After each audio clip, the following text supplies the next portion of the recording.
வணக்கம். திருப்பரங்குன்றம் மலையில் தீபம் ஏற்றக்கூடிய விவகாரத்தில் தற்பொழுது மலைக்கு செல்ல முற்பட்ட பாஜகவின் தமிழக தலைவர் நயினார் நாகேந்திரன், பாஜகவின் மூத்த தலைவர் ராஜா உள்ளிட்டோர் தற்பொழுது கைது செய்யப்பட்டிருக்கிறார்கள். இதில் அரசியல் அமைப்பை சேர்ந்தவர்கள் மற்றும் மனுதாரர் ராமரவிக்குமார் மற்றும் அவருடைய வழக்கறிஞர் உள்ளிட்ட 10 பேர் மற்றும் அந்த போராட்டத்தில் ஈடுபட்ட அனைவருமே தற்பொழுது கைது செய்யப்பட்டு தனியார் திருமண மண்டபத்தில் அடைக்கப்பட்டிருக்கிறார்கள். தீபம் ஏற்ற பிறப்பித்த உத்தரவை செயல்படுத்தியது குறித்து இரவு 10:30 மணிக்கு விசாரிக்க உள்ளதாக தனி நீதிபதி GR சுவாமிநாதன் தற்பொழுது உத்தரவு பிறப்பித்திருக்கிறார். தமிழ்நாடு அரசு உச்ச நீதிமன்றத்தில் மேல்முறையீடு செய்ய இருப்பதை சுட்டிக்காட்டி மலையேற யாரையும் போலீசார் தற்பொழுது அனுமதிக்கவில்லை. இன்று நீதிமன்ற அவமதிப்பு வழக்கு மற்றும் நேற்று தீபமேற்ற உத்தரவிட்டதை எதிர்த்து இன்று அந்த 2 வழக்குகளும் தனித்தனியாக விசாரணைக்கு வந்தது. இதில் தீபம் இன்றைய தினம் ஏற்ற வேண்டும் என்று உத்தரவானது பிறப்பிக்கப்பட்டது. அதே போன்று இன்று தீபம் ஏற்றவில்லை என்றால் மதுரை மாநகராட்சி ஆணையர் மற்றும் மதுரை மாவட்ட கலெக்டர் உள்ளிட்ட இருவர் மீதும் கடுமையான நடவடிக்கை எடுக்கப்படும் என்று தனி நீதிபதி GR சுவாமிநாதன் அவர்கள் உத்தரவு பிறப்பித்திருந்தார். இதற்கு அடுத்து பாஜகவின் தமிழக தலைவர் நயினார் உள்ளிட்ட தலைவர்கள் அங்கு வர தொடங்கினர். 5:30 மணி அளவிலே அங்கு அவர் வந்து காத்து கொண்டிருந்தார். 6 மணிக்கு சரியாக அவர்கள் மலையேற அனுமதிக்கப்படுவார்கள் என எதிர்பார்க்கப்பட்ட நிலையில் 7 மணி வரை தொடர்ந்து பாஜகவினருக்கும் காவல்துறையினருக்கும் இடையே தள்ளுமுள்ளு ஏற்பட்டது.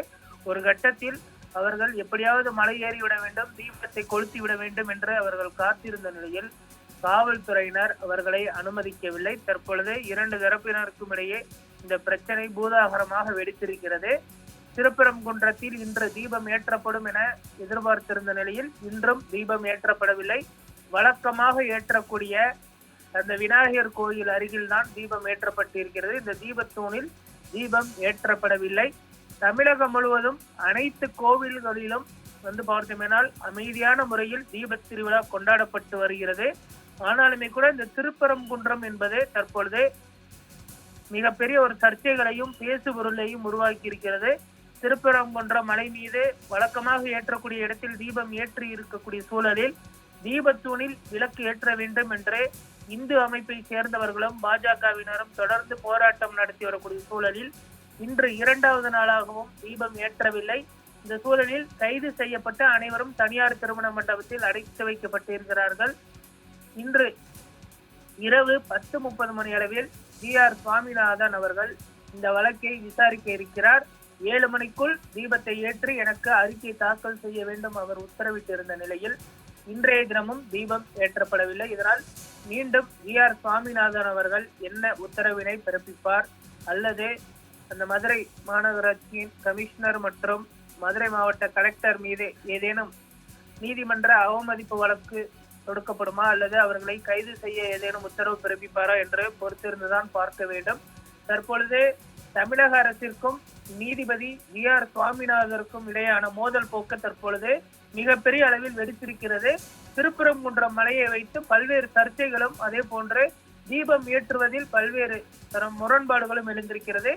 இந்த விவகாரம் அடுத்த கட்டத்தை நோக்கி செல்ல இருக்கிறது. உச்ச நீதிமன்றத்தில் மேல்முறையீடு செய்ய இருப்பதாக தற்பொழுது சட்டத்துறை அமைச்சர் ரகுபதி அவர்கள் அறிவாலயத்தில் நடந்த செய்தியாளர் சந்திப்பின் வாயிலாக தெரிவித்திருக்கிறார். இதன் மூலம் இந்த விவகாரத்தை தற்பொழுது பாஜக மற்றும் திமுக கையில் எடுத்து தொடர்ந்து இதை அரசியலாக்கி வருவது குறிப்பிடத்தக்கது. இந்த நிலையில் திருப்பரங்குன்றம் மலையில் 144 தடை உத்தரவு ரத்து செய்யப்பட்டதை எதிர்த்தும் தற்பொழுது நீதிமன்றத்தை நாடுவதற்கு காவல்துறையினர் மற்றும் தமிழக அரசு முடிவு செய்திருக்கிறது. இந்த 10:30 மணிக்கு பின்பு விசாரணைக்கு பின்பு அடுத்த கட்டமாக GR சுவாமிநாதன் என்ன உத்தரவை பிறப்பிக்க போகிறார், தமிழக அரசின் நிலைப்பாடு என்ன, நாளைய தினமாவது விளக்கு ஏற்றப்படுமா அல்லது உச்ச நீதிமன்றம் உரிய உத்தரவுகளை பிறப்பித்ததற்கு பின்பு அங்கு தீபம் ஏற்றப்படுமா என்பதனை அடுத்தடுத்து வரக்கூடிய நாட்களில் தெரிய வரும் என எதிர்பார்க்கப்படுகிறது.